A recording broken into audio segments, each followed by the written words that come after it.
Pinalagan po ng palasyo ang pahayag ni Senator Amy Marcos na pinapabayaan daw ng Malacanang ang kalusugan ng Pangulo. Matapos nga pong ma-diagnose ng diverticulitis o impeksyon sa bituka.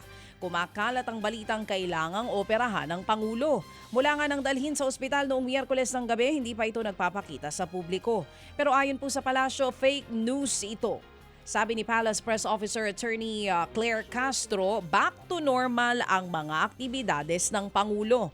Sa katunayan, dumalo pa daw ito sa pulong ng Economic and Development Council sa Malacanang kahapon. Bumuelta naman ang Malacanang sa paratang ng kapatid ng Pangulo na si Senadora Amy Marcos na hindi naaalagaan ng Pangulong Marcos. Ayon kay Castro, wag daw gawing biro ang kalusugan ng Pangulo at wag magpaka-plastic sa mata ng nakararami. Overwork kayo, sir eh. Samantala, kinumpirma naman ni dating Congressman Mike Defensor na nakausap niya ng personal ang puganteng si Zaldico. Hindi po ito personal, ito sa telepono, may intermediary po. Matatanda ang sinabi ni Defensor na handa raw tumestigo si Zaldico sa impeachment complaint laban sa Pangulong Bongbong Marcos Jr. Pero wanted po ito ngayon dahil sa pagkakadawit sa flood control scam.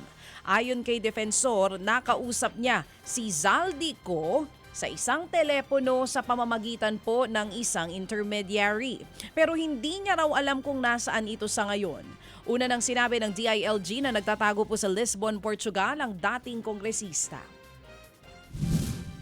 Si Zaldico mismo ang nakausap ko. Kung nasaan siya, Kong Ted, hindi ko alam. In fact, ayaw ko rin siya tanungin. Baka mamaya, kung ano man yung mangyari sa kanya, madamay pa ako.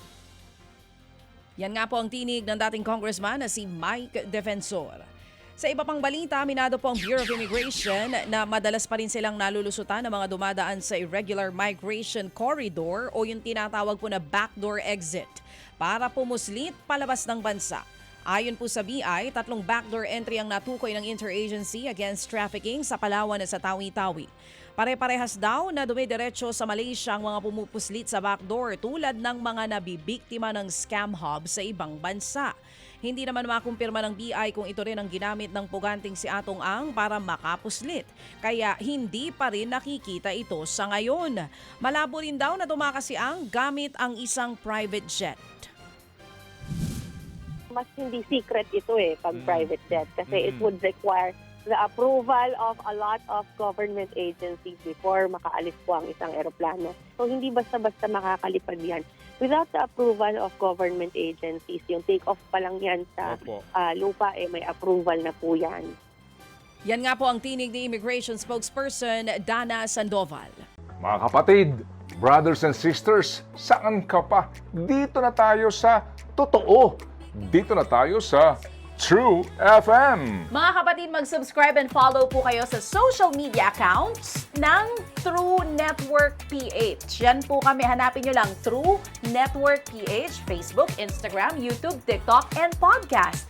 Mapa Apple or Spotify man yan, mahahanap nyo kami. Lahat ng mga napapanood at napapakinggan nyo po sa programa, nasa social media accounts namin yan. So paano mga kapatid? See you sa social media!